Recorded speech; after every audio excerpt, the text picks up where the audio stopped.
ایک شخص کو اللہ نے مال دیا ہے اور وہ ہر وقت الحمدللہ اور دوسروں کو بھی شکر کرنے کی تاکید کرتا ہے، ویری ایزی. پھر اللہ سبحانہ و تعالی اس شخص کو بھی تھوڑا سا مال لے کے یا سارا لے کے آزماتا ہے. کیا اب بھی یہ شکر کی بات کرتا ہے اور دوسروں کو شکر کی تلقین کرتا ہے؟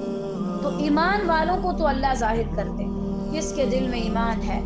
اب بعض اوقات کیا ہوتا ہے، آپ کے اندر خوف آ جاتا ہے، مثلا مجھے نظر نہ لگ جائے، اگر میں اس طریقے سے سب کو پڑھاؤں گی، لیکچر دوں گی یا سمجھاؤں گی تو ہو سکتا ہے مجھے کسی کی نظر لگ جائے.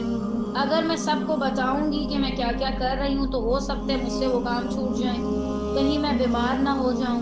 اچھا کہیں ایسا نہ ہو کہ ہم غریب رہ جائیں، ہمارے آئندہ کے جو اخراجات ہیں وہ ہم اٹھا ہی نہ سکیں. یہ سارے خوف ہیں.